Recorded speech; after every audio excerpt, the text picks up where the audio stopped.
Welcome back to another episode of Dipped in Chocolate. And we have my Let's see. co host,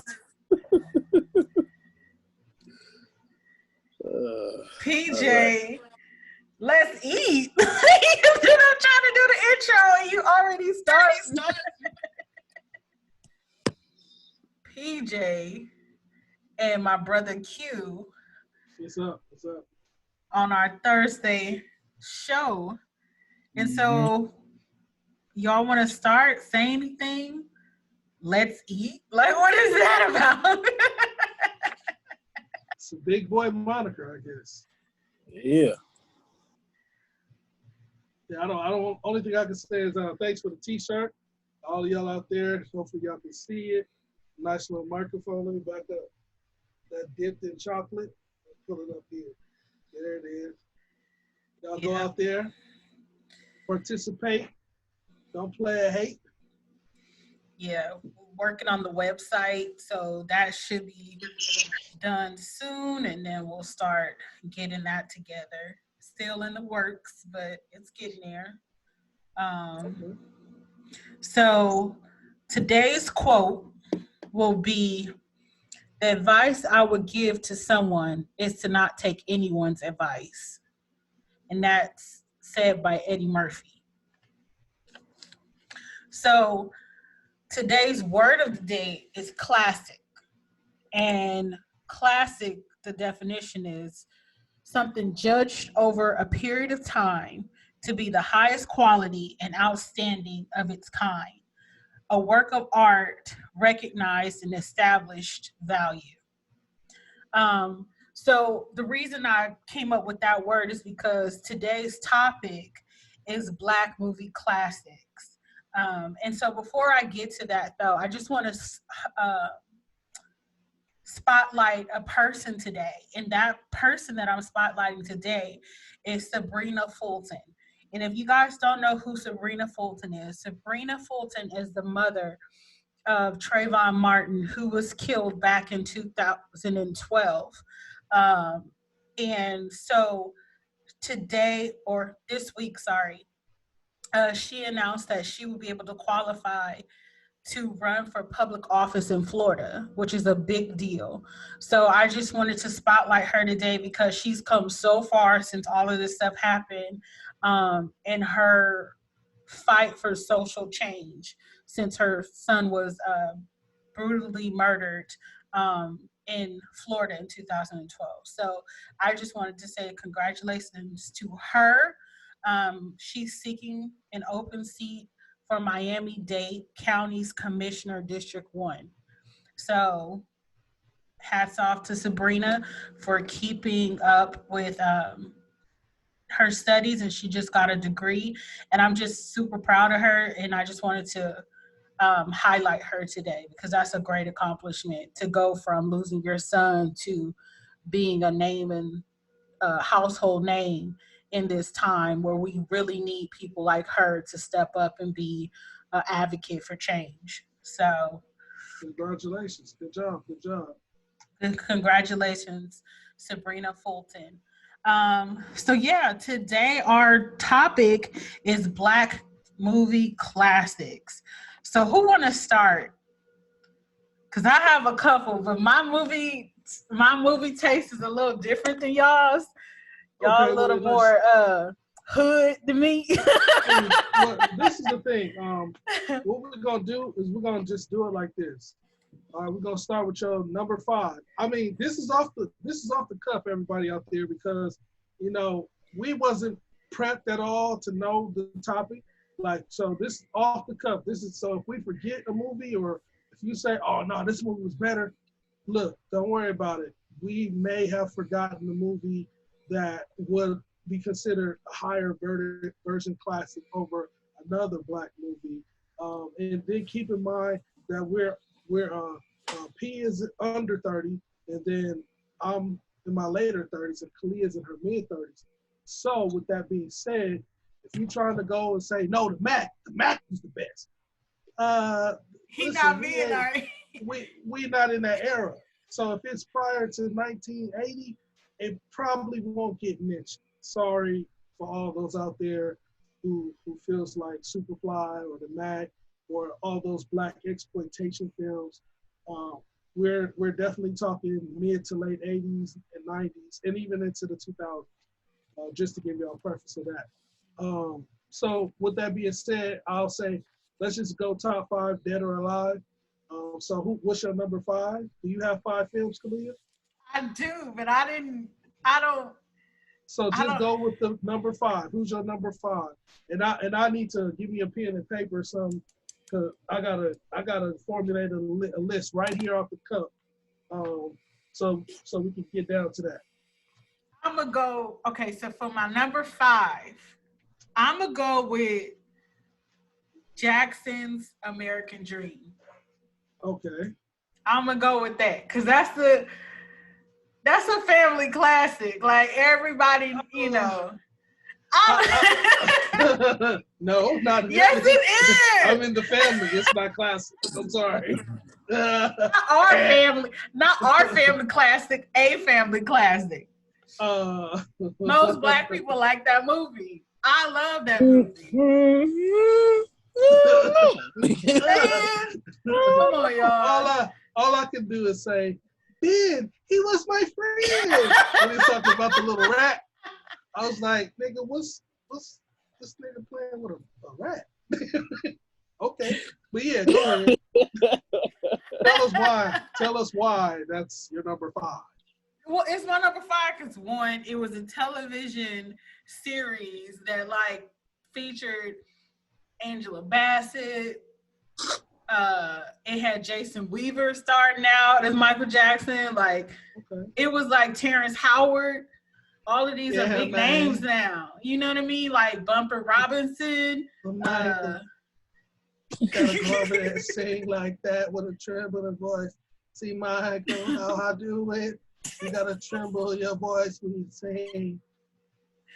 He wasn't talking like that back then. We seen Michael almost get beat. We seen Tito get beat. We seen Joe keep cheating on Catherine. No, I don't want it. I don't want you. I don't want you. Trust me, Casey. I don't remember none of that. All I remember is this nigga talking about me, and that's my friend. It's the best. But she's scared. She want to put that as number 1, but she like, no, because I just thought about that today. Like, that's a. All right. Most moviegoers know about that. Come on, y'all. I don't think so.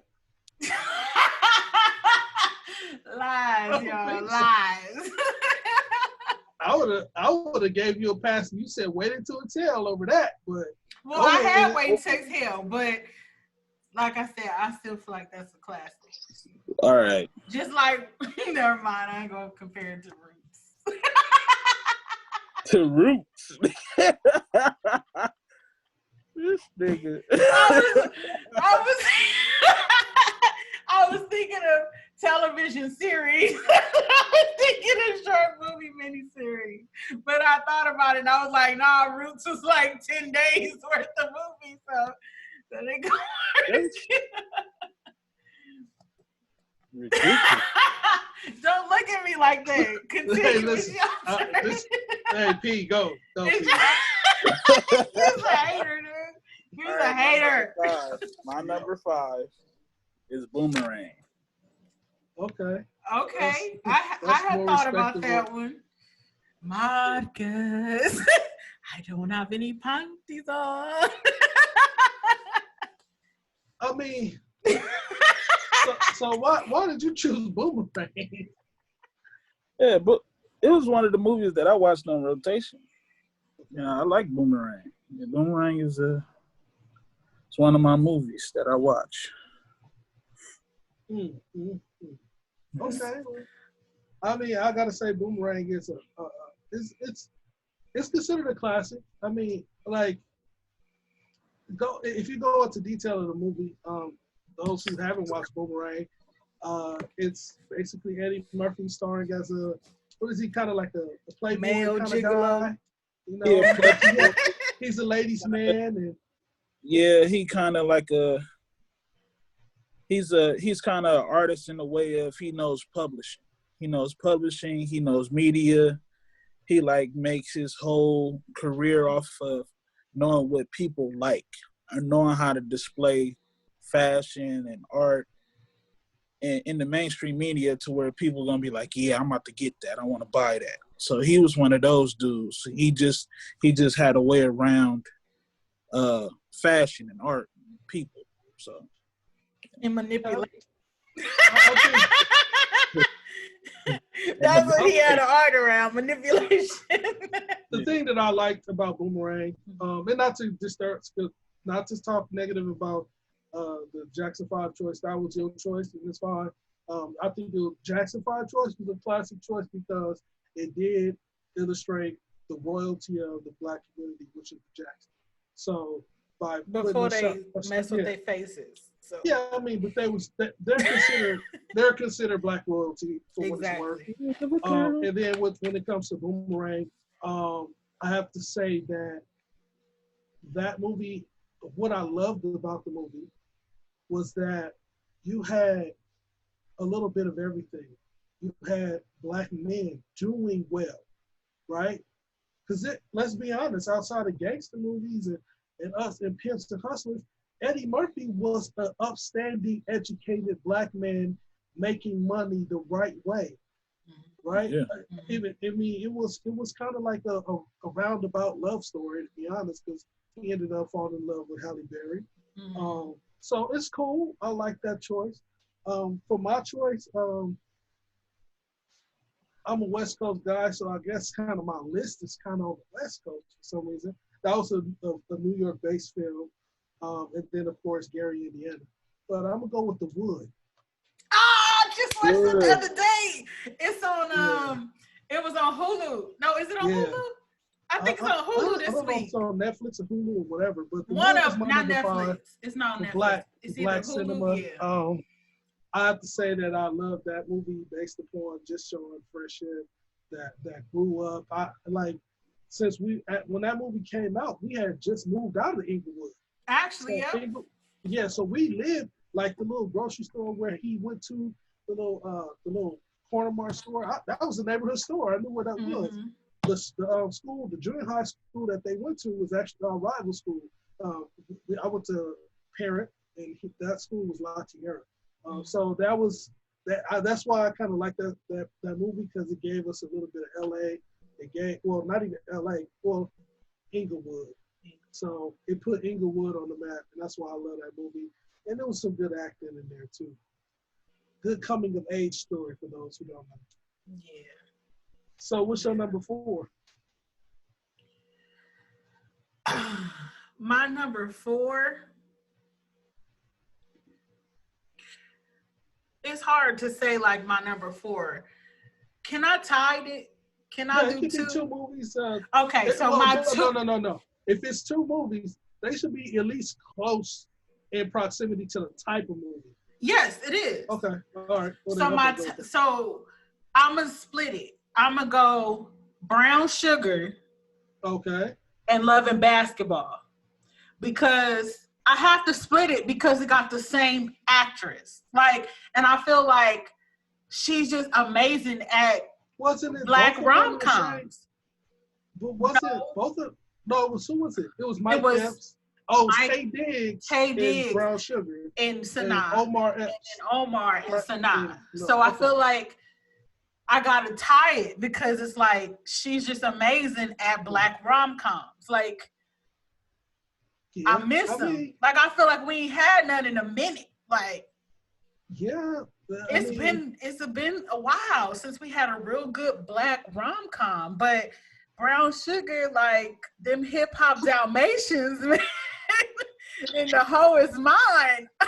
I gotta say that Brown Sugar was cool, but out of the 2, because I'm a basketball fan, I like Love and Basketball. I love Love and Basketball. Brown Sugar wouldn't even make my list. Really? But I like the hip hop aspect of it. And I hope nobody has this on their list. Love Jones, I didn't like that either.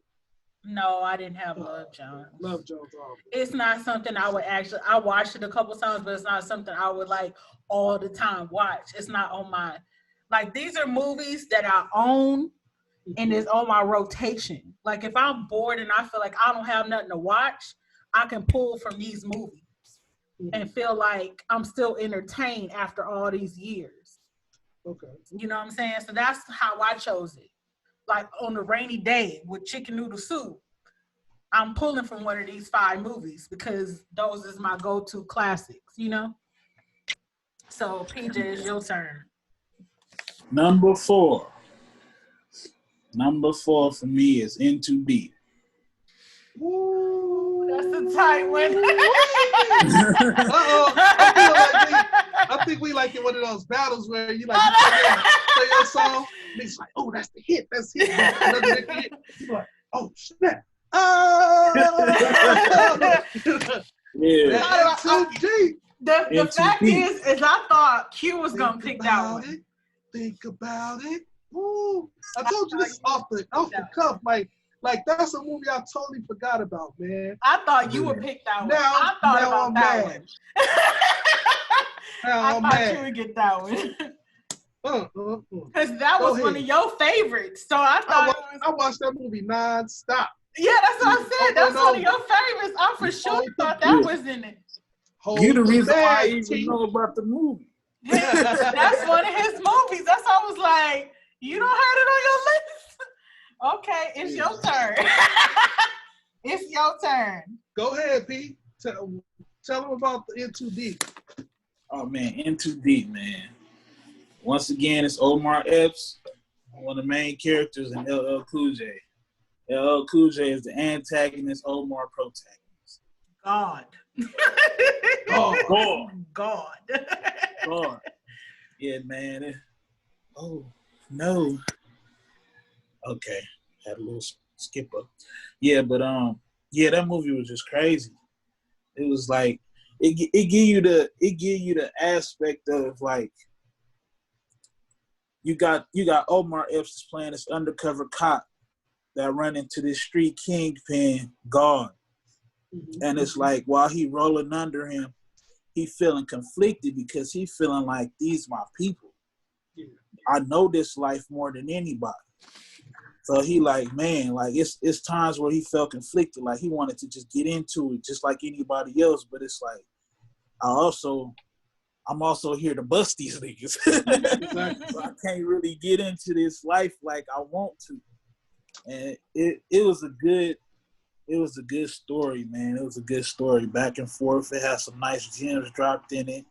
You know, it was funny. It was hard at times. It was stressful. Like, and you could feel the convictions on everybody that was in there. You know, so it was a great movie. Well, since you're gonna come with some heavy hitter, I'm gonna hit you with Friday. Oh man. Yep, that's right. Ice Cube. Smokey. Friday. That's my number 4. I literally sat in the room. One weekend I had nothing to do. I think I had that movie on repeat. Like I just watched it like maybe while I was up, the movie just kept playing over and over again. I don't know what the hell I was thinking, but I was watching that movie. Sun up, sundown. I had nothing to do. Friday. Oh wow. So what's your number 3? So my number 3 is The Last Dragon. Oh. That's my number 3. God damn. That's my number 3. That movie right there. Reading off my list. That movie right there. See, that's bad because I'm going last. Right. I'm going last. I'm always going last. So then when I go, it's like, hey, like I wish I had that one. Bruce Leroy. Man, that was my number 1. Oh, that was your number 1? Well, that still can stay your number 1, but you have to tell us right now if you're waiting. But that's all right. That's cool. Yeah, that's your number 1. But I was just talking about that film the other day with D, and we were just talking about the guy. the main dude, the Eddie Arcadian, and then he was like, "Cool head deserves cold water," and then he put his head into the tank. We were just talking about that the other day. I was like, "You get it by on my tits." Yeah, so that was one of the direct your pizza to Daddy Green's pizza. Yeah, man, that's definitely one of my faves. Hearing about the legendary stories of the Wasa legendary Bruce Leroy. I mean, we can catches bullets with his teeth. Catching bullets with his teeth. Nigga, please. Hey, if you don't know, you better run out right now and get you a copy of Barry Gordy's The Last Dragon. I am not advertising something for y'all. I am telling you God's truth. Not my truth. This is God's truth. You understand me? So, Subukia, suck it, soup. Suck it to me. Suck it to yeah. All right, so what's number 3, P? My number 3 is gonna be Harlem Nights. Oh. You know what? I've only seen that twice. Nigga, what? And it was when I was younger. And the crazy, yeah. I've only seen it twice, so I can't tell you no jokes. No. Quick. I can't tell you nothing. I'm a kid. Isn't that Arsenio Hall's character? Yes. They was shooting up the spot. Quick jump. Eddie Murphy jumped through the window. Juice. Shooting up the spot. Bah, bah, bah, bah, bah. Then one nigga caught out of nowhere. And then after a while, they kept doing it. He kept shooting that little gun. He was like, "Stop shooting that little shit."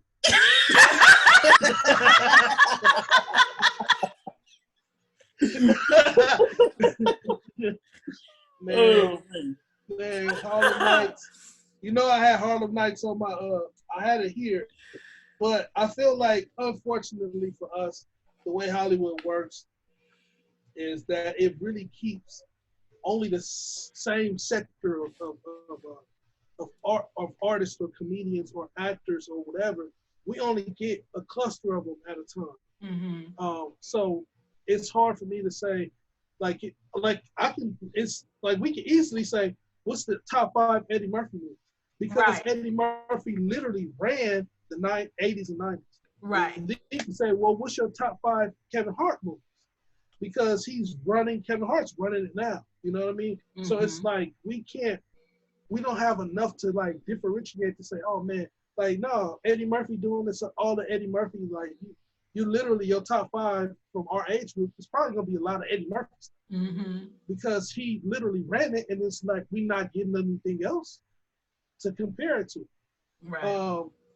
But yeah, Harlem Nights was on my list, but I wrote it down, but I didn't know where to place it, and I didn't want to make my list too Eddie Murphy centric. Yeah. You know, so I'm picking stuff that y'all wouldn't have thought of. Like my number 3 is Low Down Dirty Shame. Peaches, you better come get this Wilder. Don't be mad because you was cruising in your sleep last night and started speeding. People don't understand Keenen Ivory Wayans, man, one of the greatest to ever do it. Man, I gotta say, man, that was one of my favorite films. And like those who don't know about Keenen Ivory Wayans, he brought you stuff like I'm Gonna Get You Sucker, Low Down Dirty Shame. By far the best skit show in history of television to me is In Living Color. It made more big. I mean, it's close to me. It ranks higher. In Living Color ranks higher than Saturday Night Live. I mean, it does, but it had everything that you would want, from comedy to hip hop to all of that. It really embraced our culture. So I vibe with it. And I haven't watched sketch comedy since. Mad TV didn't watch it. Saturday Night Live don't watch it. It's only been in living color for me. So Keenen Ivory Wayans is a genius. Yeah. Jim Carrey just said recently, like he owed his career to him. He owed his whole career. He said nobody would even look at him until after that show. And then after that show is when he got Ace Ventura, Liar, all of that. So yeah, because he was just honestly, let's keep it one. Slapstick comic. He's a slapstick physical comedian. Mm-hmm. Like if he's not doing something physical with his body, you ain't laughing at him. He can't act. Like he can. He's gotten a little bit better with his acting. You look because he's very versatile now, right? Yeah, exactly. Now. But in the beginning, that dude was trash. But like Keenen, like put him in the position to win. Because Fire Marshal Bill. Man, that is one of the funniest characters. You talking about Vera DeMilo? You don't remember her. You know. So yeah. So, just because this is dipped in chocolate and we highlighting Black people, let me tell you, you have to give credit where credit is due. And so I don't care what race you are, if you have made me laugh, I'm gonna bring you up. Okay. Oh yeah, I mean. So Jim Carrey, I would give him his flowers because he has kept us laughing for years. So yeah, I'm not gonna knock him. He was in a production of a Black producer, which is Keenen Ivory Wayans, who we're talking about. Mm-hmm. So that was mine. I went with Low Down Dirty Shame. So it's on you, Kalia. And we on our number 2. Number 2. I'm going to just do it the way I wrote it, even though I feel like my number 2 is Coming to America. Oh, okay. That's my number 2. All right. Yeah. I'm going to say that's my number 2, even though that's probably any line from any movie I probably use more than any movie is this movie. Like... This movie is a part of my everyday speech. Was that on your list, Pete? I didn't put that on the list because I feel like that movie is a standalone. It is. That's why I say, okay, then. So we gonna stand that one alone. Then we gonna stand. Hey, put that one as okay. We gonna stand that one alone. I'm not even gonna use that as my number 2. Okay. So wait. Let me clarify something. Why? Since we gonna make that the standalone. This is what I'm going to say it is. That was my number 1. Okay? Period. Hands down. But since it's a standalone, these 5 movies represent the 5 Infinity Stones. And that movie right there is where all of them stones is combined. Is that one. Yeah. So there's nothing touching it. You know what I mean? It got God particles on it. So when Coming to America snapped them fingers, it just changed everything. Yeah. Niggas is a racist. Just because that's the Black household, top 5, that's probably number 1 in everybody's house. The problem with that was I was 9 years old when that came out. Now, and we went to see it, which is crazy. Wait. How a 9-year-old know the whole damn script? That's a problem. But now that you're older, I'm talking about the royal penis is clean. You know, really? It's like a 9-year-old kid, like, shut your royal penis is clean, Your Highness. That was like, man, we went to see that, yo. We went to see that. And I think about that all the time. Like, and when I think about the words now, I'm like, man, they took us to see that. Not even just that. I remember when Aunt Ruthie lived in the jungles, not in the second apartment, but her first one. We all went over her house. We all sat in the living room, and we all watched Coming to America. Yep. And everybody was looking at me like, why does this nigga know all the words?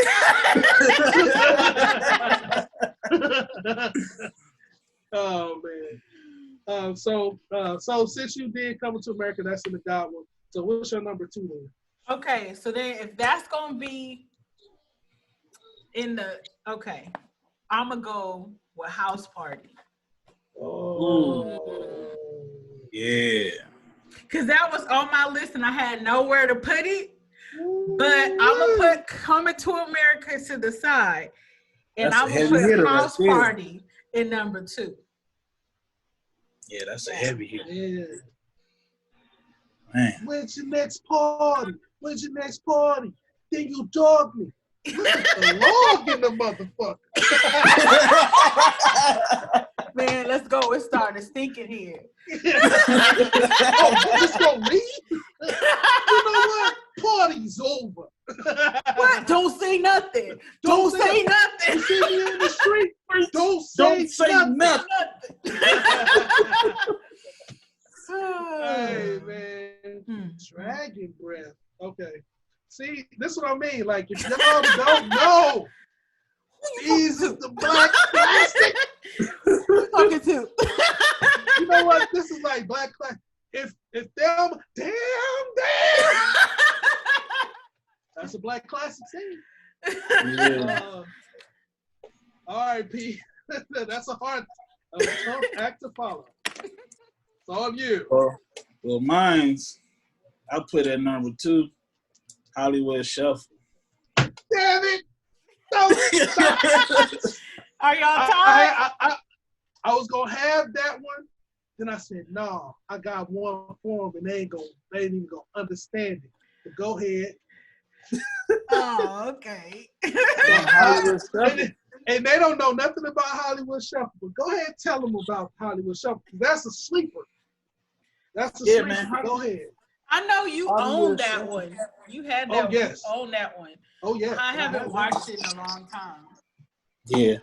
Man, Hollywood Shuffle, Robert Townsend, man. Robert Townsend was killing the game for black people family movies for a minute. Then he had his show.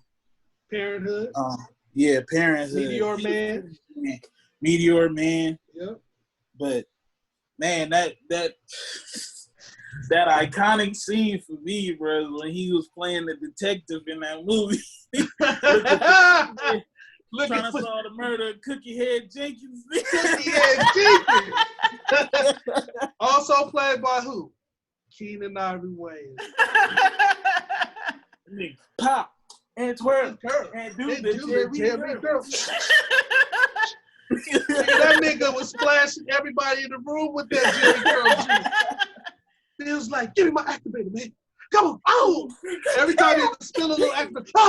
Oh, please give me my activator, man. I don't know. Okay, I put some activated juice on the thing. I wanted to make him fall, but he turned it into a dance move, bro. Man, y'all need to see Hollywood stuff. And the thing about Robert Townsend, for those who don't know, man, he was pretty much putting a lot of shine on racial issues without saying it. Like, a lot of his stuff was underneath the table. And as a young man, I saw it like, dang. Like, Hollywood Shuffle was literally talking about niggas being jigaboos and bullshitting and becoming coons to make make it in Hollywood, yeah. And that's what the movie is about. And this is in the 80s, but people didn't really, I mean, I don't know if a lot of people caught on to it or not. That's one of my movies I definitely had. I think I put P on to that one too. Man, that Jerry Curl scene was classic.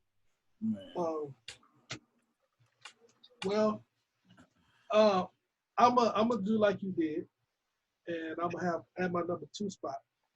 I'm gonna have 2 movies, because the reason why I have 2 movies is because they're in the same genre, but they're from different coasts. And for me, on the East Coast, I'm gonna go with Belly. On the West Coast, I'm gonna go with Society. Oh, you go what? Boys in the Hood. Okay. So Boys in the Hood and Belly, those are my joints. I mean, like, it's self-explanatory, man. You know, they both have classic scenes. I think that Belly, as far as Belly goes, like, the classic scene for me was, you know, the nigga sitting on the banana, eating that banana, like, I don't like that shit. I don't like that. Ain't no DMX, and they roll it through. And then, of course, the robbery scene at the beginning of Belly is by far the most classic robbery scene in a long time. And just to point out, I don't agree with DMX shooting that gun and telling that man to strip in the basement. I don't agree with that kind of shit. That was kind of homoerotic. Well, I'm glad you highlighted that.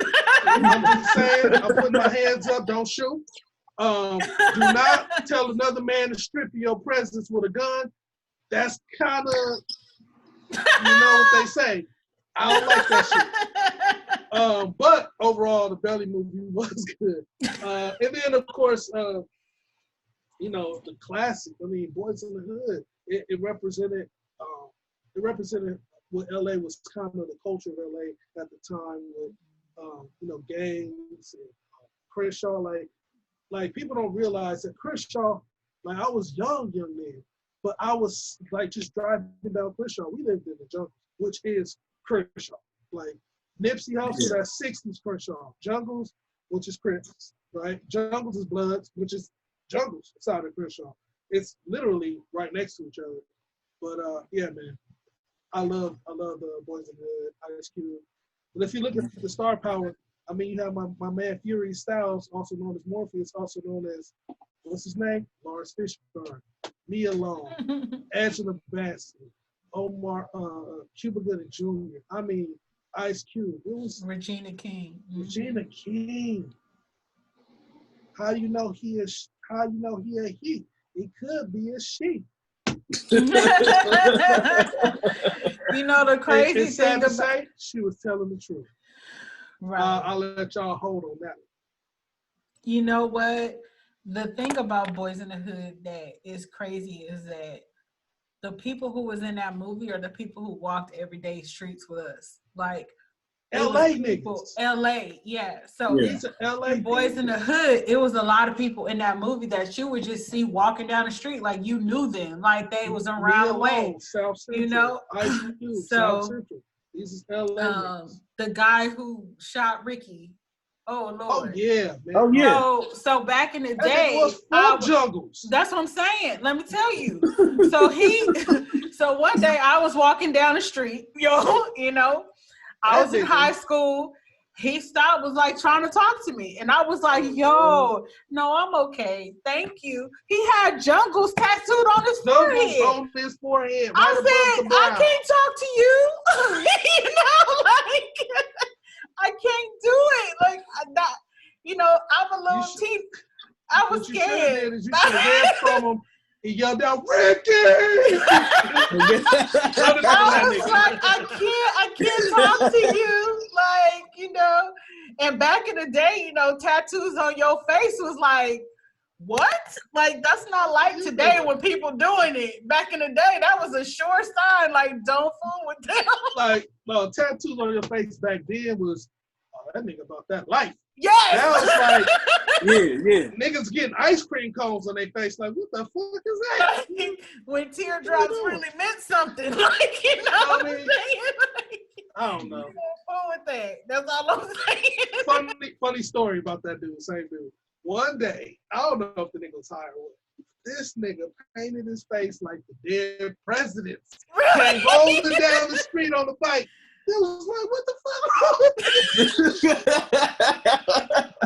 Oh, okay. I'm going in the house.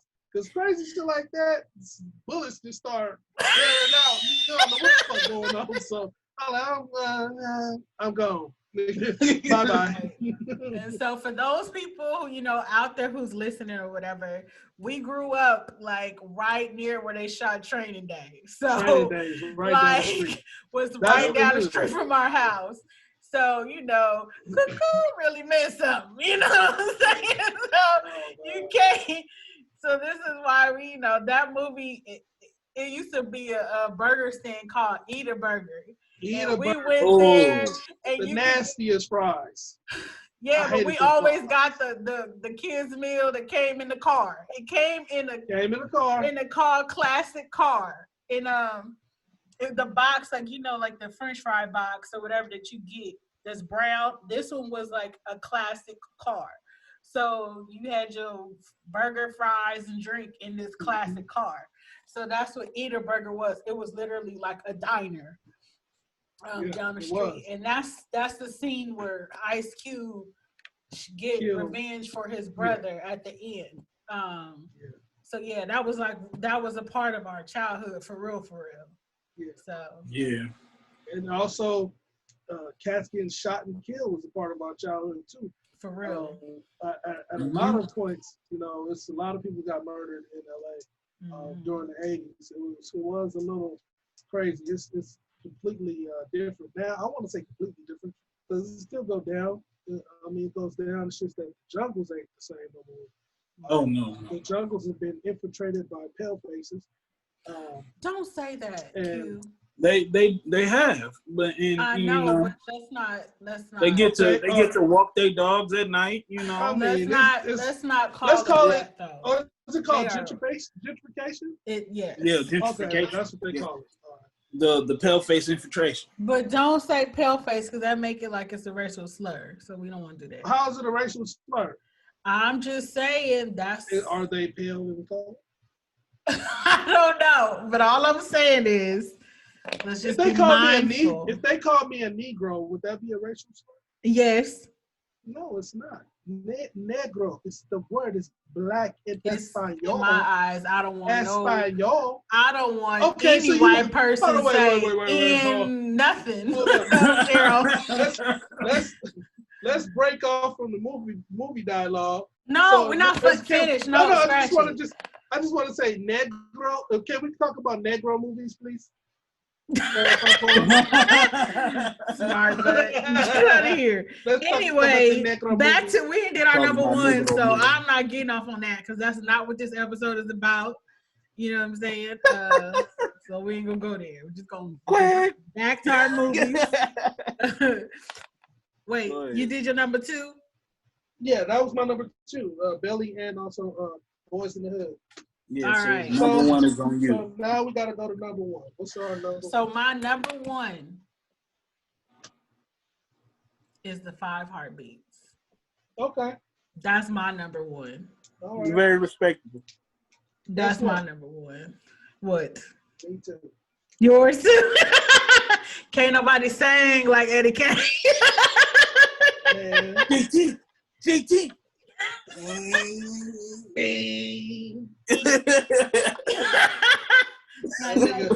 That nigga Red, that nigga Big Red had beat that nigga up. He was sweating.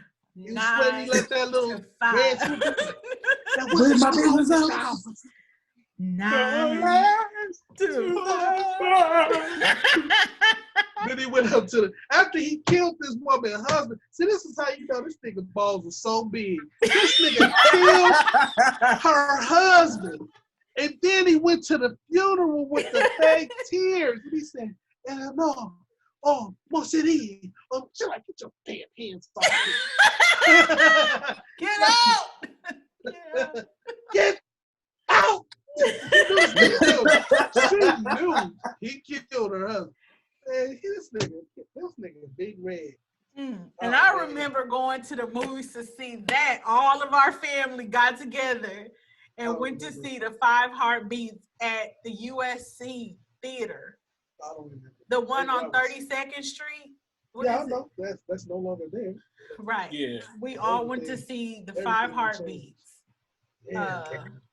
at that movie theater, and I remember that. Well, P, you all by yourself. What's your number one? All right. So since Last Dragon was taken, I'm gonna do an equivalent for me, and this is just for me. My number one is gonna be Any Given Sunday. Oh yeah, that's just you. Cause I wouldn't even But say that's a black movie. But I don't. because Yeah, that's what I said. The main person the opportunity. But I do give I you, don't know. In my perspective, Jamie the main Foxx. person was Jamie Foxx. Yeah. it's really because you're talking about football. What did football? All the niggas play football. So yeah, I mean, okay. So why you choose that one? Number one, though. I mean, but no, I would I put still Bad feel Boys like over that. I don't feel like that's a black movie, though. I No. don't think. Hello? Okay. Hello? Yeah. Hello. Go ahead. Yeah, go ahead. What you say? I said I definitely don't think Bad Boys was a black movie. I wouldn't put that in that category. Who? Bad Boys. You said you wouldn't think that? Well, that was a mainstream movie. It was a mainstream movie, and the two main characters were black, yeah, but overall, it was about the franchises. It was made for white people. I'm sorry. Yeah, Michael Bay. But I mean, that's the same way I feel about Any Given Sunday. That's what I'm saying. Yeah, that's what I'm like. yeah. It's kind of the same thing. But hey, so because why I thought about movie? that too. Like what scenes in that movie particularly like stuck out with you? Besides Lord LT getting high. Well, it was a mixture of like, I don't know, man. It was just like it showed a different side of football, which because you know the only reason that show number one is because of Willie Beeman. Got the ladies fiending. No, I mean honestly, it's the football. I mean, honestly, it's a tie with that and Remember the Titans because it's just football movies, and they to me they're black football movies. Yeah. Okay. But I put that one a little bit above Remember the Titans because it showed a very raunchy side of being famous, of trying to get famous, of being that person that, like Jamie Foxx was that person that was riding the bench, and then all of a sudden in a couple of plays he this big star. Yeah. So it was like, it showed a lot of different aspects of what black NFL players go through as, I was on the bench. Now I'm this big star after a couple of plays.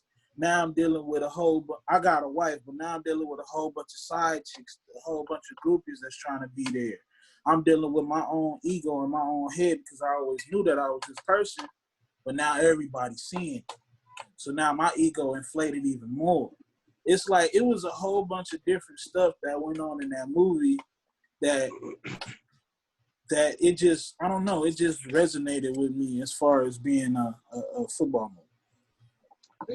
And I agree with that aspect because the one scene that always stuck out to me was the LT scene where he was kind of going over the fact that he needed the hits.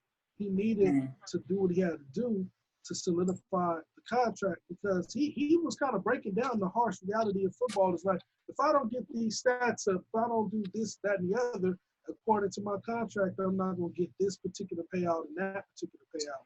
So, and it kind of made me feel sad because I know that what he was saying as far as that particular portion of the movie is definitely true. And that same thing happened, and they kind of went over that in the program. How the white boy had started getting on steroids, doing everything, just to try to compete. You know what I mean? Yeah. And then how the black dude, his only way out of that home in the middle of wherever he was to get that NFL gig, and then he got injured prior to even getting his mama that house that he promised. You know what I mean? Yeah. So, that definitely goes in there. I think some honorable mentions would be Higher Learning. Yeah. That's an honorable mention. What's another honorable mention? Like I said, the program. Menace to Society. Menace to Society. Do y'all have any honorable mentions? Honorable mentions.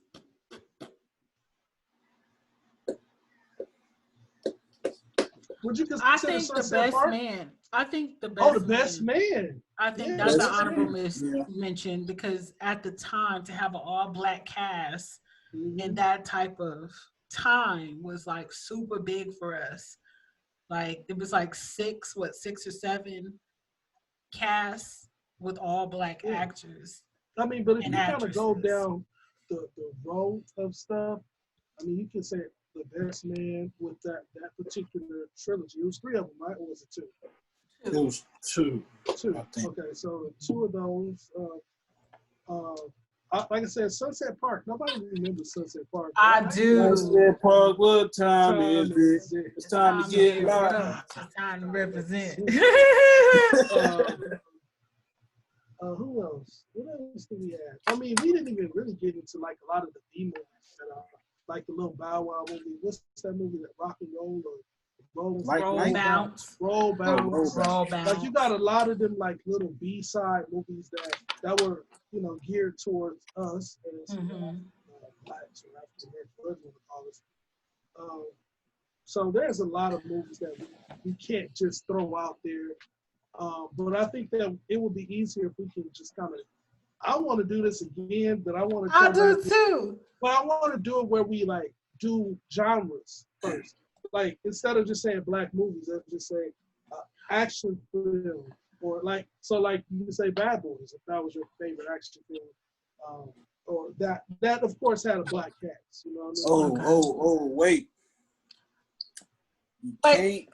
You can't go without saying this movie. I'm sorry. New Jack City. That movie was a little rough for me. I don't think I ever seen it but once. It was too rough for me. I think that movie. Cancel this bitch. I think that movie to me was probably the roughest out of all those gangster movies. I don't know why. I just think it was just. I think even at the time it was made, it was just so rough. Like I said, that was a rough movie. I'm kind of disappointed in myself, you know why?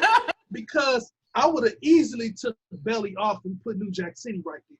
I totally forgot about that because New Jack City, was a time frame. Boys in the Hood, not just a time frame, but how impactful it was. Yeah. You know what I mean? Yeah. Belly is down here. Belly and Menace to Society. Or Paid in Full. Paid in Full. That's even going down low. You think? I think that was in the same. It's an enjoyable movie, but when we talking about top movies, I think if I was going to put like top 5 New York gangster movies like that with black people, New Jack City is here. I think Belly is right there because I think the reason why Belly is there over Paid in Full, and I'm not even going to be all cinematic about it, but I think Hype Williams shot that movie so clean. Like the way he shot that movie, like just in the colors and the scenes too. You know, like it just had more scenes, more everything. For example, Paid in Full was kind of just like on the block movie. You know what I mean? Like they're on the block. But Belly, they went to a whole nother state getting the money. He sent DMX to Jamaica to put a hit. You know what I mean? You know, there was a lot of action, a lot of different cinematography. Like it was going different places. It didn't feel like we were just sitting on the block and getting money. I think it was also impactful with Hype Williams because he was a video director. You know what I'm saying? And so for you to come from like the music video. Yeah, when you look at it like he's a music video director and then he go into a major production and he created a hood masterpiece. I would say. I don't want to even call it a hood masterpiece. I just want to call it a masterpiece. I don't want to say that because the way he shot that film, I think that a lot of people didn't do it like he did it because they didn't want to give him credit for the way he did it. Right. Like, because you could have shot a lot of movies like that. It would have been super tight.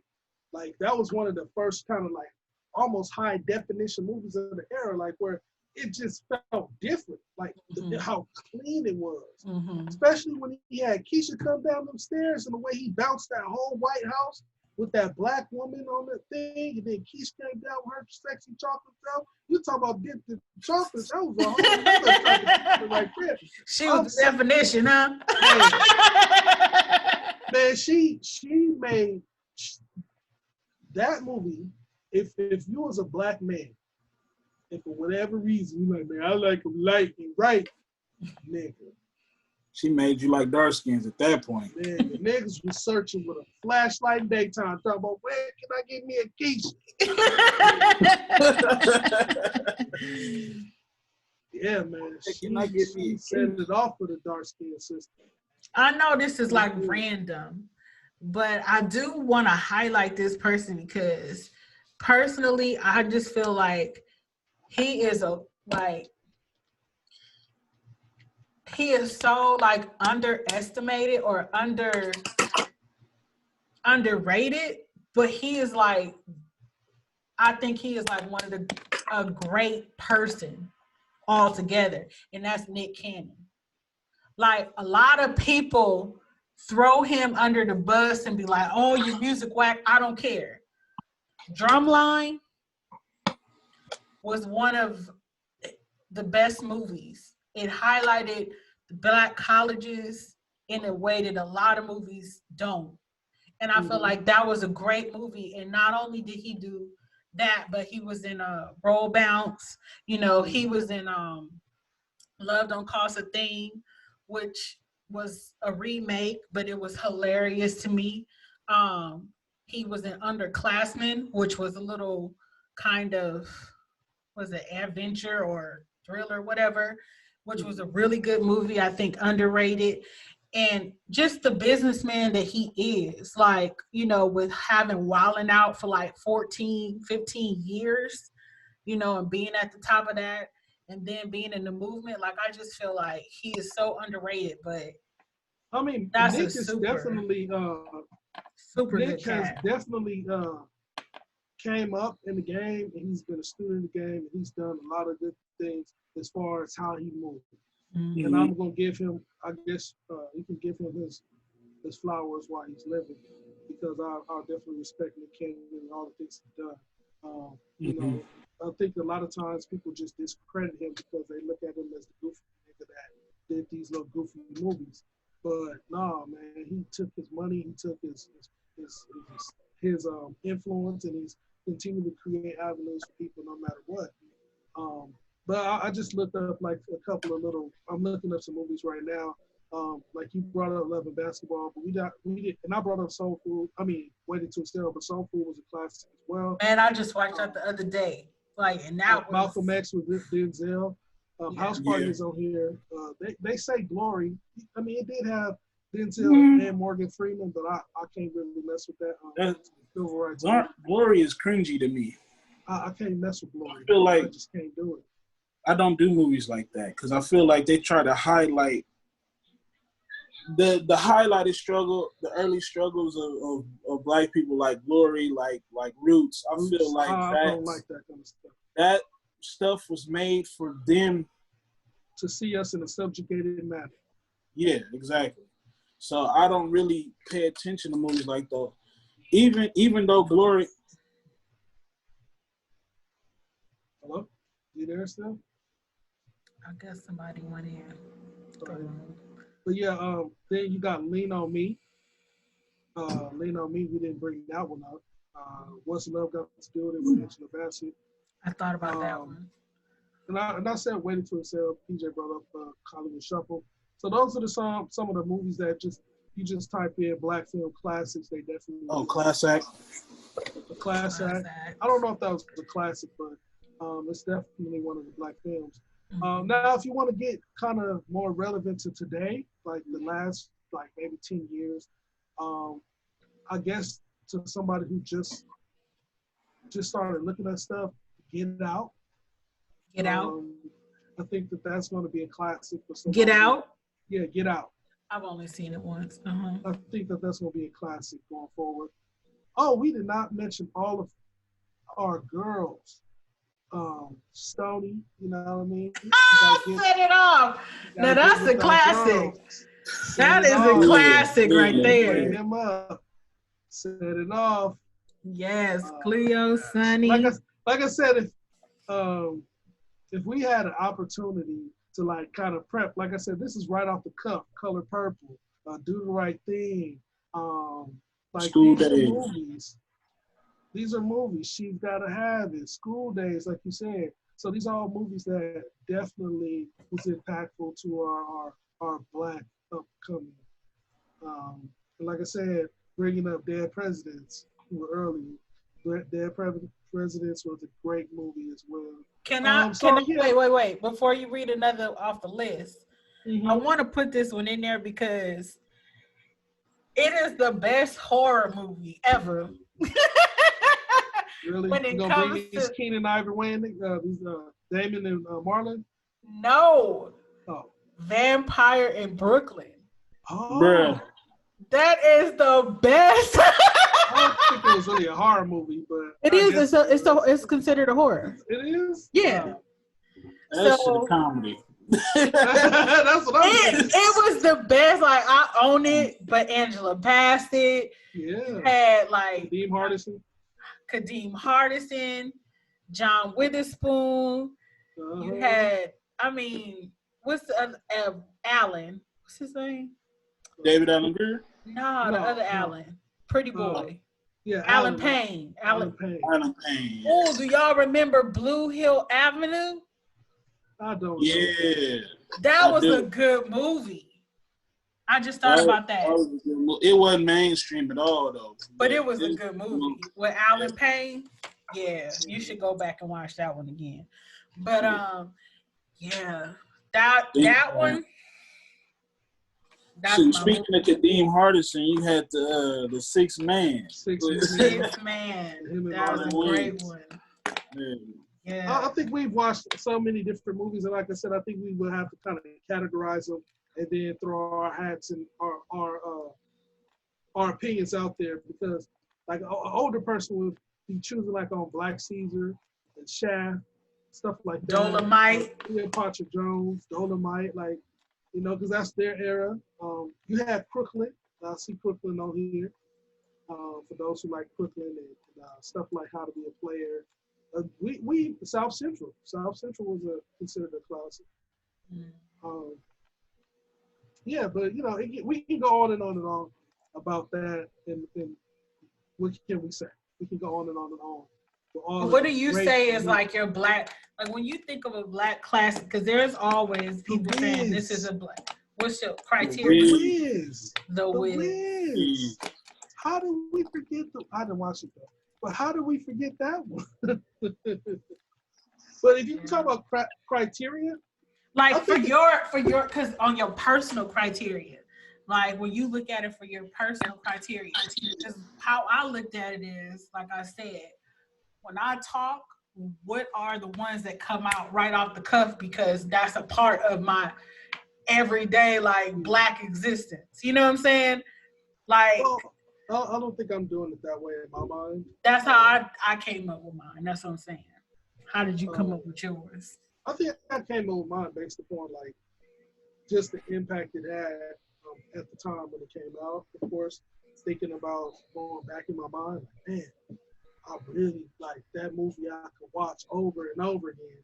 It's kind of like the repeatability, because I'm somebody who, like, every time somebody tell me they're watching something, I'm like, it's too much new stuff to watch. You know what I mean? Every day, like Netflix is filled with stuff that you've already seen.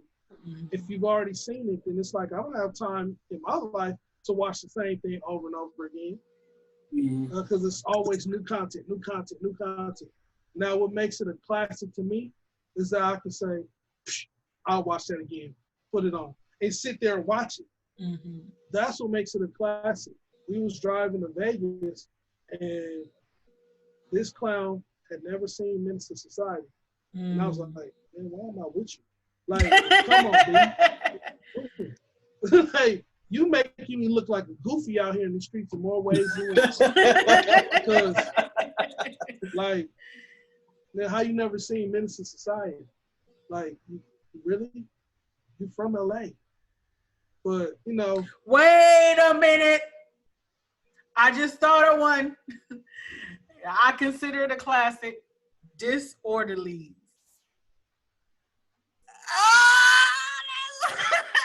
Yeah, man. But see, like, then also like classics, like I feel like classics also need to be put into a time capsule, because I don't like it. Like, even when people ask me like who's the greatest rapper, or who's your top 5 MCs, or who's your top 5 basketball players, I tell people it's all about time and era, because you can't continually compare something here to something there, because the thing that happened in 2020 compared to the thing that happened in 1980, the element, the technology, the writers, the experience, because art imitates life and life imitates art, just like the circle. So you can't really compare Michael Jordan to LeBron James. just like I can't compare Michael Jackson and Chris Brown. That ain't no comparison, you know. But yeah, you just can't compare certain things to certain areas. So I like to kind of keep it in capsule. So, like I said, maybe the next time we can do it where we can go by the greatest movies from 1990 to 1999. So it'll be the 1990s only. Like, so we're not going to consider movies that came out in 2000 or 2010. Like, do it by the decade because they can be easily compared. I think that'll be better. Okay, so before we get to, should we talk about? Well, I have movie soundtracks because I put that okay. down. Now we're getting into the music. Yeah, because see, for me, like I miss that. Like that is something I so that's miss. a 90s thing, the 80s yes, thing. like 90s was like you had a movie soundtrack. Like you had to, like you wasn't a good movie if you didn't have a soundtrack of some sort. Like yeah. So I mean, what's your top? Okay, we can do 3 because since that kind of died off. Yeah. How many soundtracks do you have? Well, black soundtracks 2. Okay, so what's your top? What's your 2? My top. Well, I had Boomerang soundtrack. Okay. Well, no, I can't do 2. I can't do 2. Like, just give me how many? Just how many? Okay, I did like Waiting to Exhale soundtrack. Okay. The Bee's Knees. Okay. Boomerang soundtrack. The Bee's Knees. I Die Without You. PMD. What was the last one? Soul Food. So okay. Soul Food soundtrack was the Bee's Knees too. And that's the one thing about these soundtracks that you just mentioned. I don't know not one song that I would listen to right now for none of them. Really? That's probably why they discontinued soundtracks. But the thing about it is, no, you can't say that because Waiting to Exhale soundtrack, you can listen to number 1 through all the way through. And and again, but name one song, Sitting Up in My Room. Brandy. That was on the yes. No, but that was on her album too. So give me another one. No, but that came from the movie. I know. She used it on the album, but it was on the movie soundtrack first. What? Give me another one. Shoot. Oh, Shoot with Whitney Houston. Yes. That was on that soundtrack? Yes, that's number 1. That's track number 1. I don't know. All right. Let It Flow, Tony Braxton. Like, oh, that was on there too? Shut up. You just making fun of me. No, I'm not being, I did not know. For all you people out there, listen. The way they did that sound. TLC. Listen, like, no. This is what they did. They said, who's coming out? That's a woman. So they went and down the line. They said, TLC, Whitney Houston, Brandy. They said, Aretha Franklin. I said, do y'all have any projects y'all currently working on? I was like, yeah. Nuh-uh. Like, can we get your best song off that album? That's a lie. I was like, yeah. That's a lie because Babyface produced that whole album. Babyface produced that whole album. So that's a lie. Survey and then it was like, this from 1 to 10. Nigga, you just found 10 hot artists and took their hottest song. But go ahead, that's cool. I did not know that. Yeah. Waiting to Exhale soundtrack had that many hits on it. What about you, P? Do you remember any soundtracks that? Yeah, for me, the Belly soundtrack. Oh, really? Name of a song. Here Comes the Boom with DMX? Nah, Grand Finale, Top Shotters, Devil's Pie with D'Angelo. Mm-hmm. There was a couple of songs on there, man, that kind of was, that I could say I actually listened to. Windpipe, Wu-Tang Clan. You know, so they had. Okay, what up? So. Preacher's Wife soundtrack. The Preacher's Wife soundtrack. That was a good soundtrack. Okay. Name a song off of that one. Help is on the way. low key, Ooh, don't. it was like more gospel-y. It But was mostly a gospel album. yeah, but Okay. it I was believe in you and me. the way they put that soundtrack together. And then again, it's Whitney Houston. So, I mean, Oh yeah. so yeah. But it was That's a great kind of a cheat. soundtrack. That's kind of a cheat code for that one. And what was my Well, I don't know because Mariah Carey had the glitter soundtrack and that went double wood. So Double Wood? So I don't think just because you're a good name it means good soundtrack. Well, I don't know. Mariah Carey ain't on the level of Whitney Houston. I'm sorry. She not, but at the time she was just as popular. That's the popularity, but we talking about artwork. We talking about the actual music. Whitney Houston was putting out. Nah.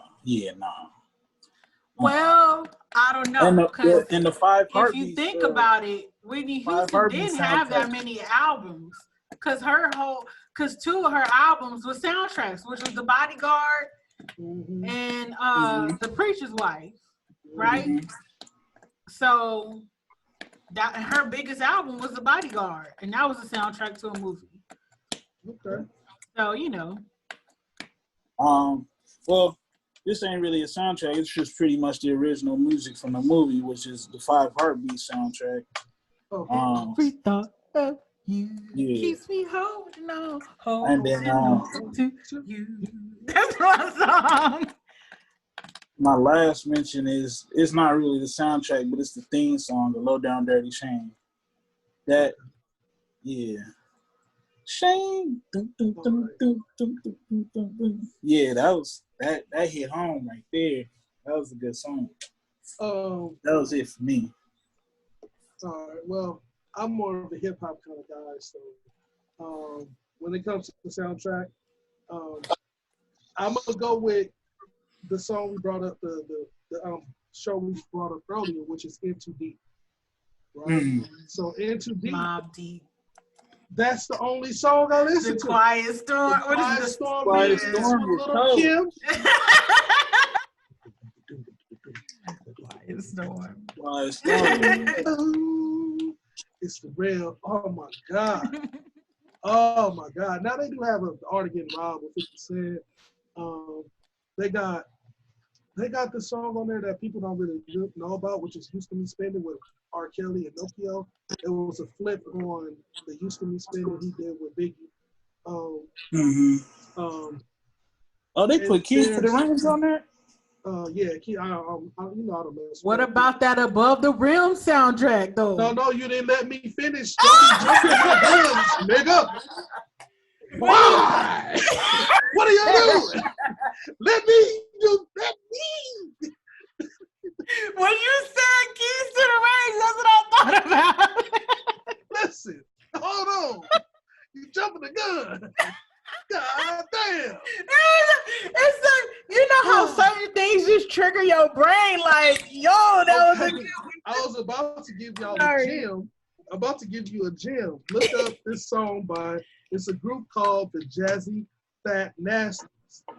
Now this group, it bothered me so bad because I looked at the movie, right? And this is the scene with Omar Epps and Me Alone.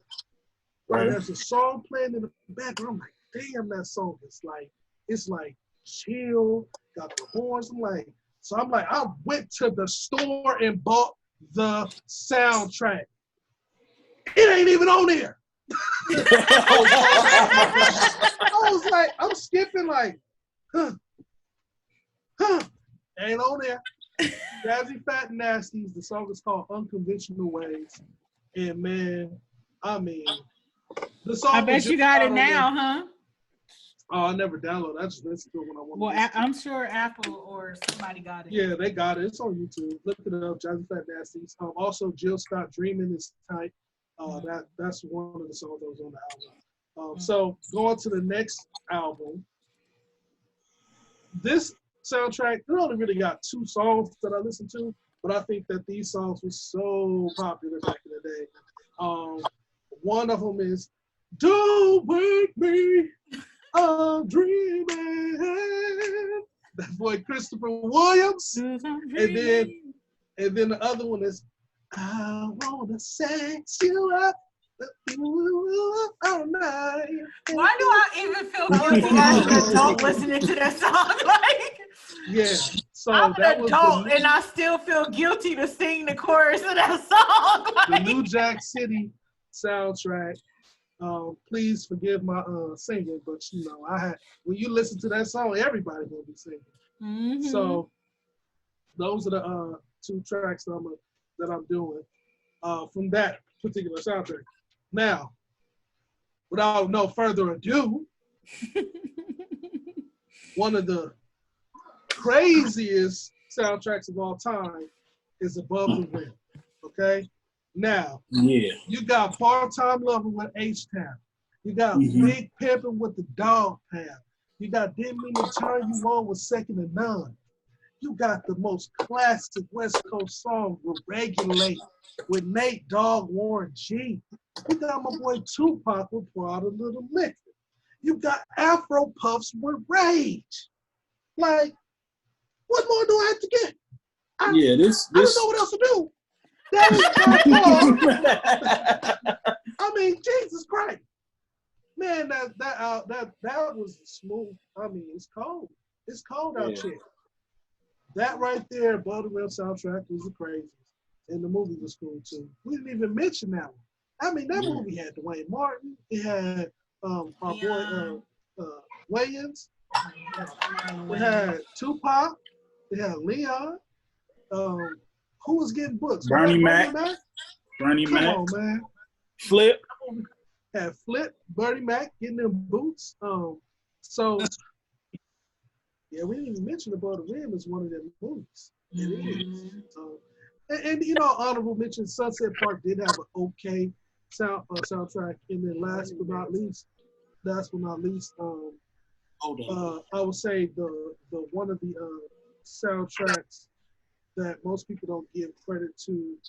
It's not Sunset Park. It's man, it just slipped my mind.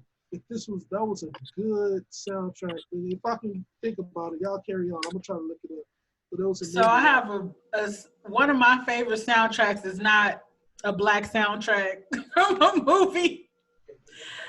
One of my favorite soundtracks is the Pretty Woman soundtrack. Yes. No, for real. Like, it got some super, like, good jazzy music on it. Like, it's one of my favorite soundtracks. Okay. I'm just putting it out there. Like, I really like that soundtrack. I don't care. That was me digitally hanging up on you. I don't care if you digitally. I don't care. Because if you ain't never heard it, I don't care. Like, look, the Life soundtrack, bro. Oh yeah, just like a bird.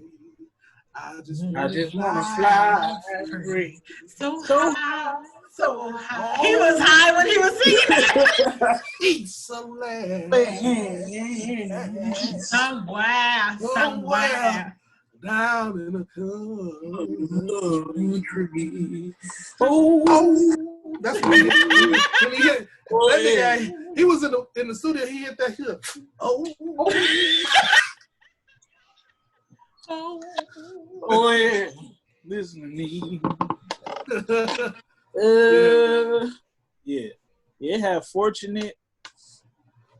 It had Discovery with Brian Knight, Life, Casey and JoJo, Speechless, the Isley Brothers. Like it had a couple of songs that made it a decent soundtrack for a movie.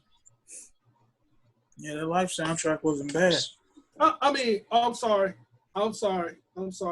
Even though, yes, I previously said Above the Rim was damn near the greatest. You know, we're forgetting Moonwalker. Michael Jackson. We're forgetting. We're forgetting. That is a classic.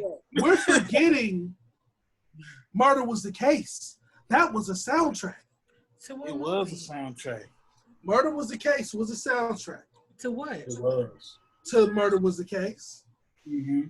It was actually like this small little film that they did. It was they kind of banned the movie, but then they let the They banned the soundtrack too. They banned the soundtrack too. Yeah, you can't find that soundtrack. Man, Murder Was the Case that they gave me. You look well, up Murder that's Was because the Case. didn't he? Wasn't he going through like a case at the time? I think so. Because he was in court at the time. He was fighting a murder case. Yes, he was on. Yeah, So he was fighting a murder case at the time. But it was. To be honest, they said it was a soundtrack because it was to a short film in 1994. I'm looking it up right now. But if you look at the track list, Murder Was the Case with Calvin Brodus, also known as Snoop Dogg. You had Natural Born Killers with Dr. Dre and Ice Cube. Now, one of my favorites is What Would You Do by the Dog Pound. You had 21st Street. You had One More Day, One More Nate Dogg. And if you like a little R&B, you had Joel singing Harvest the World. Then we got Who Got Some Gangsta Shit, which is a 5-minute gangster track that ain't no. I want anybody from LA to tell me that Who Got Some Gangsta Shit ain't one of the most gangsterous songs ever. I'm sorry, that was one of the most gangster songs ever. We had Come When I Call by Danny Boy. You better recognize my boy Sam Snead and Dr. Dre. Come Up to My Room with Jodeci and the Dog Pound. Dollars and Cents with DJ Quick. And then the last other Woman to Woman with Joel is, some women like it, but it was just that's a cover. But listen to all of them songs. I listen to that soundtrack. And I know every song, every word. And I don't slip, I bang. With that mad ass Dog Pound gang, it's a deep PG thing. Corrupt from the SC. You want to catch me, let's see. Survive 45 times. Look at her. She's like, no gangsterism. No. But that was the most gangster. No, it's funny because I was driving today and I was just feeling my gangster. Like I was listening to LL Cool J. And I was like, you know what? I was like, I blame this on my brother. Because you know what? I'm not a big rap person. But if you riding into Monte Carlo and you riding into that's all you and see, you have to realize that Q would be driving and he thought like every time Busta Rhymes paused, like he should stop the car even in the middle. Oh yeah, my boy Busta Rhymes. I would be like, so you just gonna drive and stop every time he tell you to? Like we are on the road, so yeah. That was what song was that? That was Break Your Neck. Yeah. Busta Rhymes. I'm like, we driving, yo, so making it want to stop. Hey. Man, that's why I say when I talk about best rappers or favorite rappers, in my criteria, anybody out there who want to come and talk to me about rap or hip hop, man, I'll sit and we can go for it. Because I'm telling you, the way I break it down, these criteria is not like everybody else. People be like, top 5 dead or alive, son. Hey, cuz, top 5 dead or alive, cuz. Blah, blah. What's your top 5? No, listen to me. There is no top 5 dead or alive. I break it up into regions. Like this is more to rap to me. So when you talking about a region, I can give you the criteria so big. Because if you look like I break up the New York, it's New York City, the 5 boroughs, that as alone is hard to break up into a top 5, because you kind of got people that's like South, like in Philly, New Jersey, they you kind of pull them up into that East Coast rap. Right. So when you have Beans and Meeks, and you even go down a little bit more east, equivalent to Philly would be DC, and you'll have somebody like Wale and some other rappers from that area. Just lack of having a good list right now. But Busta Rhymes is my number 1 guy from that area. Over Jay-Z. And the only reason why is because he brings it every time. The amount of energy he comes to the track with. If you see a show with him, he bringing that energy. Mm-hmm. That wilding out, that it's just like it's entertainment.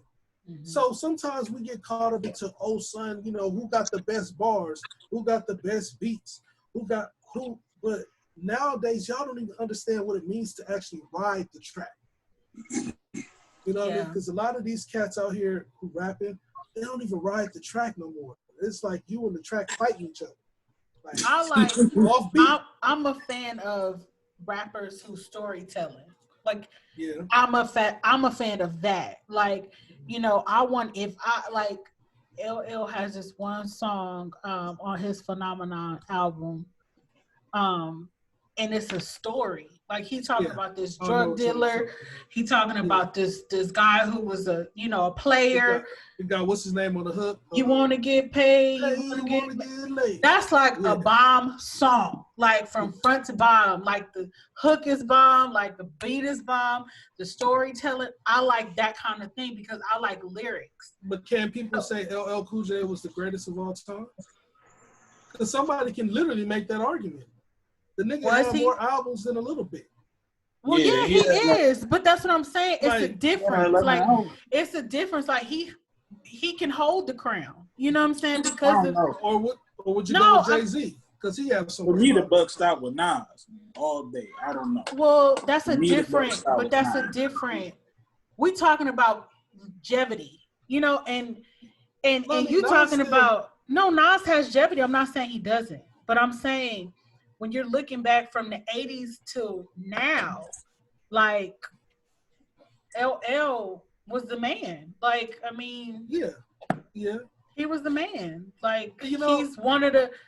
I don't know. Like I said, I'm a fan of lyrics and I'm a fan of storytelling. And that's why I like Tupac in a lot of ways. It's a lot of storytelling. You know what I mean? And I think right now it's like everybody want to talk about the same subject matter. And I'm like, dude, that's not really getting me. I'm tired of hearing it. I don't want to hear her stripping on a pole, money, money, money. Like, that don't mean nothing to me. You know what I'm saying? Especially being a person who was raised in the 90s where it was actual lyricists. You know what I mean? It was actually people who had content. Well, I think the content has changed. The content hasn't changed. It's just non-existent. It's just non-existent now. There's no content. I mean, but what I mean by, you can say that, but yeah. I mean, like, okay, not that the content's changed, you're correct. But like back in the day, let's take Joe, for instance. He was talking about sex, but he gave you so many ways in which he talked about it. He referred to it like going down the subway, you know what I'm saying? Or this and that. You like, that's the same feeling. It's the same content, but the delivery. Like, it could be sex in 50 different ways. You know what I'm saying? I mean, table for two, your body's on my menu. You know what I'm saying? So it's the same thing, but it's the way it's said. And I think nowadays it's just so raunchy and there's no creativity. It's just, I don't know. But that makes sense. But think of it this way. All of them people that you mentioned, and you can still go and listen to them today, right? A lot of the stuff that you hear now, you can't listen to later. Right. It's going to disappear. It's no. I was listening to, Duro, Ice Cream, Paint, Ice Cream, whatever. Yeah, Paint Job. Paint Job. And then I listened to, I just felt like, let me listen to these dudes. And then I kind of went into some of the R&B artists from back in the day, like Amiri, right? Amiri had some bangers. Why Don't We Fall in Love, right? Oh, yeah, like this one thing. Yeah, one thing, right? And I listened to it, and I was like, man, she can't sing. She can't sing. She's so horrible. And please, Amiri, if anybody ever just showed you this, listen, it's not your fault. It's the industry's fault. See, at the time, and you know what it is? It's that they do the same thing. Cassie, Amiri, now we got Janae Akio. They give them beats that you would want to listen to. They give them songs written within a range of okay. And then they throw melodic and harmonies in computer overdubbing into the hooks. So when they did that, that allows a subpar artist to survive. That's all it is. So now when you look back on a hip hop artist, yeah, now they're not rapping about nothing because they're not required to. Right. But And when you that's talk about storytelling, I mean the greatest stories that I've heard is like Slick Rick. But I mean, to be honest, I think Notorious Big broke the mold when it came to storytelling. Oh yeah, Because yeah. that 10 Crack Commandments, the Somebody's Got to Die, like all of these songs that he did, it's like I got a story to tell. Like, come on, man, those is so classic. I mean, outside of the children's story and even the Ghetto Boys with Willie D and them, with My Mind's Playing Tricks on Me, right? That was a story. You can visualize somebody pounding on the concrete. You know, me and Ghetto Boys is trick or treat and robbing little kids for bags. Like you can see like the stuff that they're talking about. But when it comes to now, it's just, you know. I mean, back in the day, album covers had lyrics. You know what I'm saying? Oh yeah. Album covers had lyrics because why? They was talking about something and you wanted to learn every word of it. Now, what do you think them lyric sheets gonna look like? Well, you know what I'm saying? Like, it's you're gonna gonna be like, but I used to, you know, of course, I took my shot at writing songs and stuff like that, and I think that I was writing some pretty decent stuff. And the reason why is because I used to sit back and read those lyrics. And one thing that I came upon while reading those lyrics and all of those album covers, and if I went out there today and started writing for whoever, I know I'll be pretty much good at doing it. And the reason why is because I looked at formats. Like back in the day, they used to have a bridge. They don't even have those no more. right. They did away with that because it's like, to be honest, they felt like that's just dead air. And because we have such an ADHD world brain set with all of us in America, well, across the world, you got so much small time to catch somebody's attention. Right. And then you got to constantly keep redirecting them while you like, hey, like you trying to give them a song, and before you can even get to the hook, it's like I gotta keep throwing in little things to keep drawing you to listen to what I'm saying or whatever. So, what me knowing that, I would literally pin stuff that way. Mm-hmm. You know what I mean? If I'm gonna pin it, my hook is gonna be like something that everybody can sing along to, that's catchy, that's low key stupid, right? And then I gotta throw my verses, whatever I'm saying in the verse. Every other line gotta be something that make you like, what, like what did he say? Like, and it gotta be poppy. Right. So it's just like you have a whole matrix of how you do a song to make it a hit, but then that's not artistry because you're not getting an artist. You're getting McDonald's, but you're not getting a Michelin chef. That's what you're not getting. Right. And when you have somebody like Andre 3000, he's a Michelin chef. That shit. Mm-hmm. When he decide to actually show up to do some shit, you get something. That's why I give Andre 3 stacks, man. Like, man, that dude right there is special. He on another level of special, man. I mean, so is Nas. I think the only thing that's been holding Nas back in his entire career is beat selection. His beats don't even, like, his beats are so trash, like, nigga, I don't care what you're talking about, smart nigga, shut up. That's how trash that nigga beat is. That nigga beat selection is garbage, man. I mean, I thought that, and then when Rakim signed with Dr. Dre's label, I thought that he was going to really bring it back, but I guess that went south before picking up. Yeah. Well, we definitely covered a whole lot, and but it's good. We didn't get the aspect of P. Like, he's younger. So what is it now? Because he's 11 years younger than me.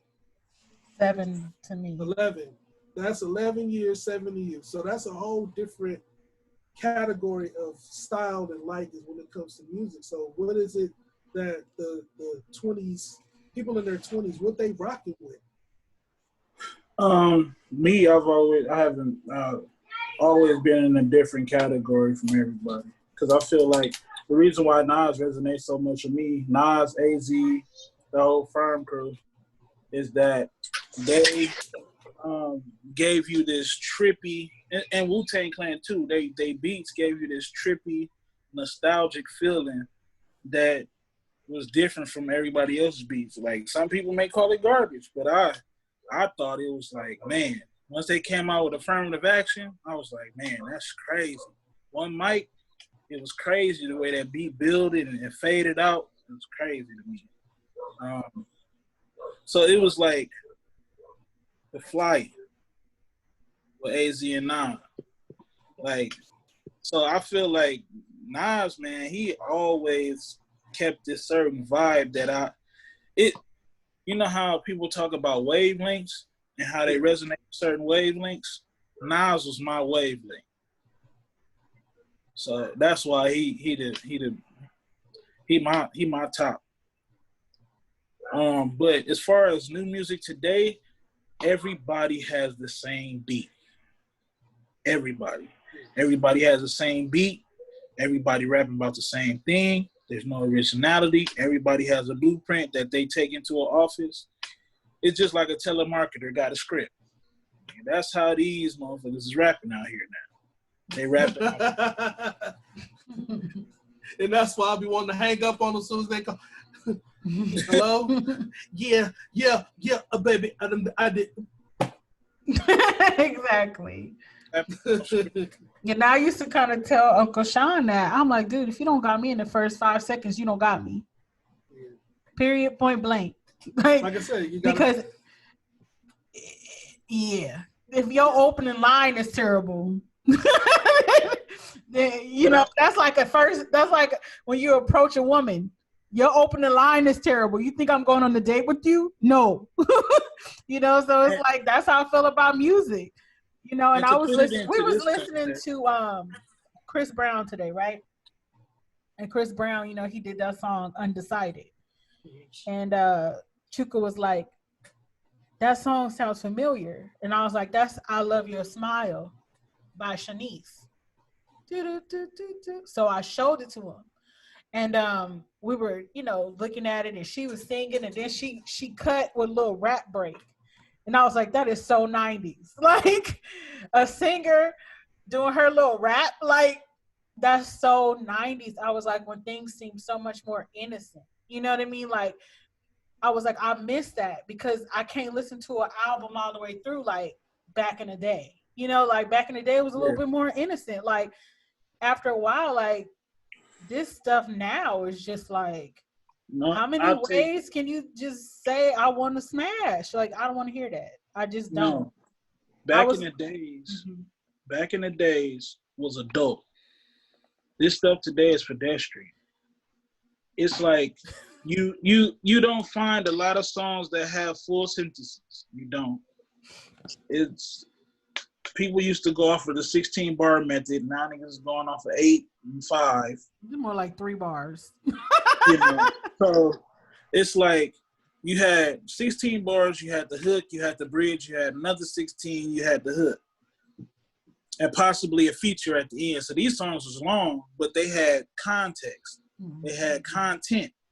These songs today give you 4 minutes of just repetitive Buddha chiming and no lyrics, no content, nothing you can take to your heart. Like it's either they talking about Versace, Louis, Gucci, Percocet, Perk 30s, cocaine, weed, backwoods.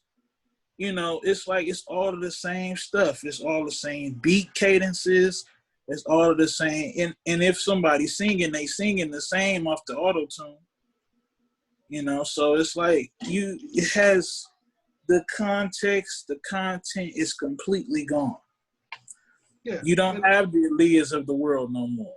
Mm-hmm. You don't have the Jagged Edges, the Jaheems. Like that's unique music to its stance.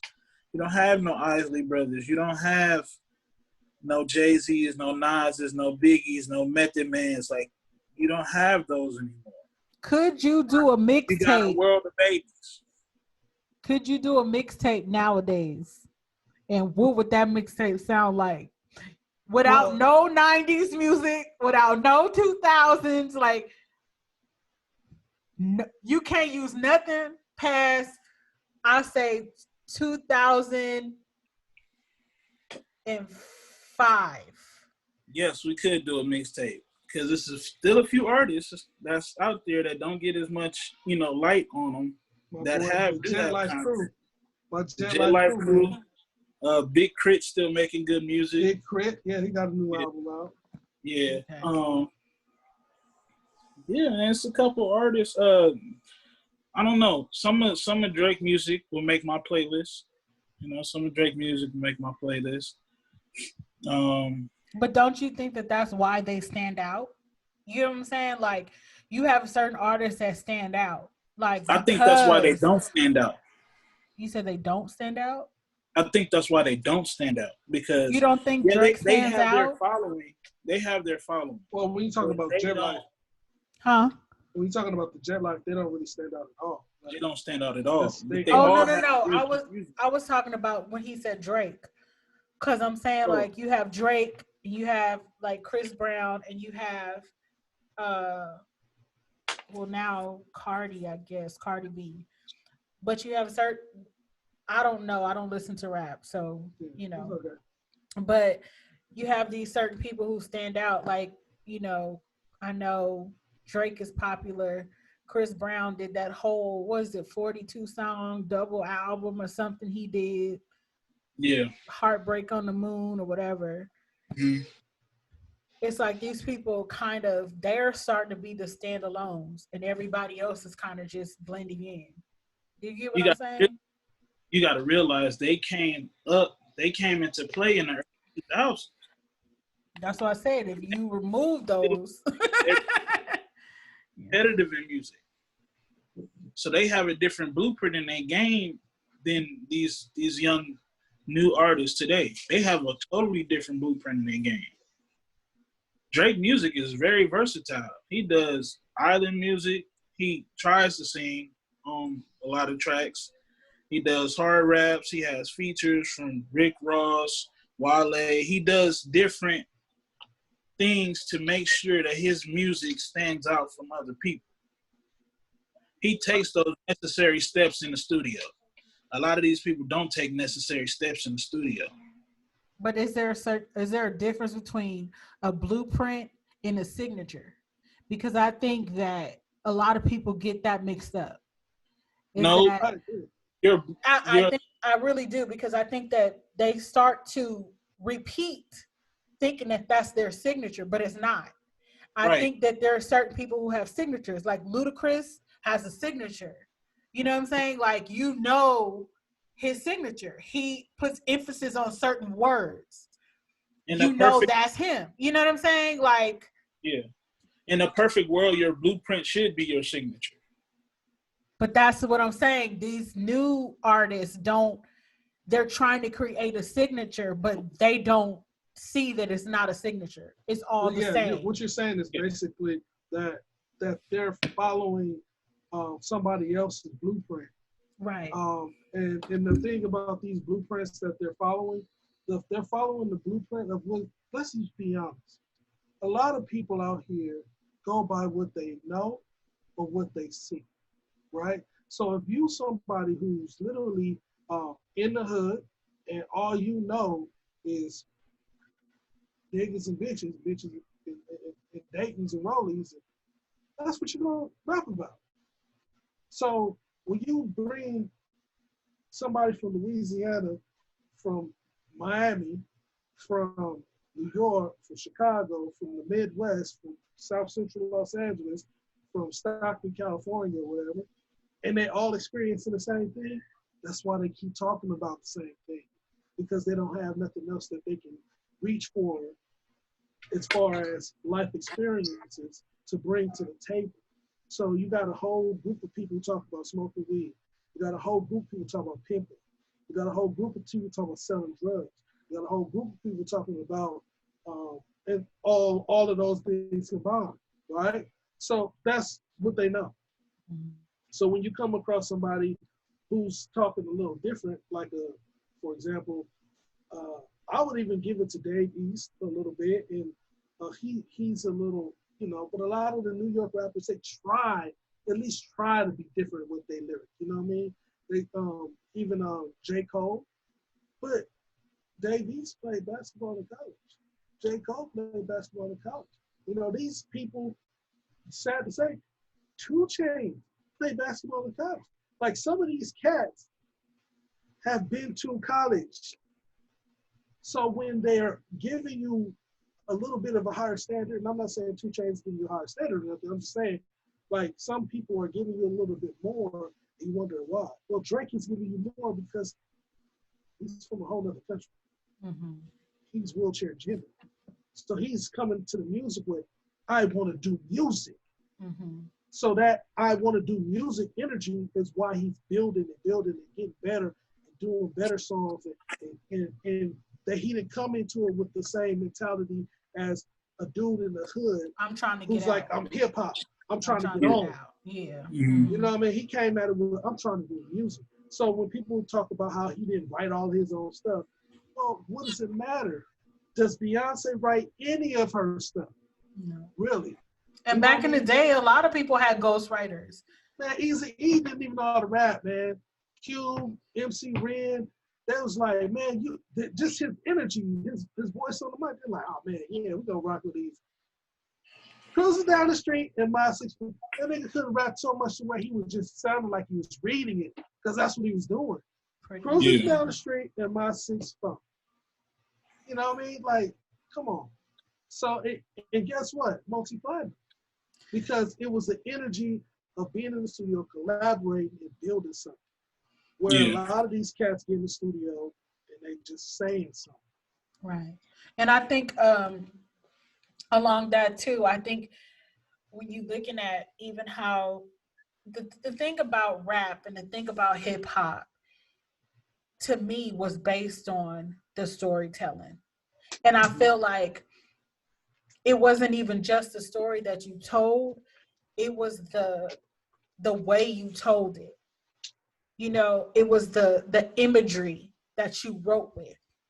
And I think that a lot of the people nowadays, they don't have that same vocabulary to write it in a way where you can see it. And I think back in the day, you can see what you were saying. You know what I mean? And so I think that has changed. Like, that's what I mean by a lyricist as opposed to a rapper. Yeah, I mean, You know? that comes down to what Kiwan was saying is the education. Like, whether it be education from school or actual education from the streets. Because it's one thing to live life experiences in the streets, but it's also another thing to get your education from the streets. Yeah. So a lot of these like people really that hard time in it. Yeah. Like a lot of people that was coming up in those days, we talking about the great rappers, they got their education from the streets. But I mean, you have people like Queen Latifah and MC Lyte. Mm-hmm. You know what I'm saying? Education from the streets. But that's what I'm saying. Like, it's a difference. Like, it's a lot of young cats around here running around with no guidance no more. Whether it be the niggas on their block, the parents in their homes, like, it's just absolutely no guidance. So it plays over into their professional lives. Well, guys, this has been a great. Like, we went from movies to debating on hip hop, but right. I just got the hey, it's time to go from somebody. So I have my duties as trainer. So it's time to train and get out here and work and get better. Hopefully we can give you some guys some good footage on the Dipped in Chocolate channel. Some varsity basketball highlights. Hopefully we can get those. Yeah. Stay tuned. I gotta get out there. All right, y'all. Dipped in Chocolate Fitness, Dipped in Chocolate Training, you know. Okay. The brand. But closing remarks, so we can close this out. This was like a really good talk. We went so far into so many conversations, but it's good because all of it is kind of intertwined, your classic movies and your soundtracks and your music all tell the story of who we are. as Black people. So, I mean, Well, these are the things that definitely tell our story. well, the only thing I can say now is, um, if we all can just start to look out and try to support as many of the upcoming films, whether it's on Netflix or Hulu or even if they have some kind of Black cinemas in The whatever Urban town Channel. you're in, some kind of Mhm. urban channels. Just try to support those films. You know what I mean? Try to get out there, and hopefully one day we can actually start having some real Black film fest. Because a lot of the stuff is not like it used to be. Like they used to have at the I think it's the Regency West, man. You just go down there and see all kind of stuff. And, there was avenues back in the day, but it's no longer there. So let's, Yeah. as melanated people, get out here and try to support those Black movie makers. Even if you just got to go to the Sundance Film Festival and just look down and see what it is that's on there that's done by whether it's a black producer or a main character or even a story that's telling something that's related to our personal struggle or experiences. Because it don't always have to be a struggle; it just can be an experience, Mm-hmm. whether good or bad. Mm-hmm. So, but that's what I have to say in closing. I'll leave it up to you guys. I'm out of here. All righty. Yeah. Yeah. That's pretty much. Yeah. All I want to say is just everybody moves with love. Stay safe out here. Support your Black-owned businesses in your local areas. Start to recycle and circulate the dollar within yourself. Invest in yourself, and be safe. All right. Well, this has been another amazing episode of Dipped in Chocolate. And it was a pleasure to have y'all again. And we'll see y'all next week. Later.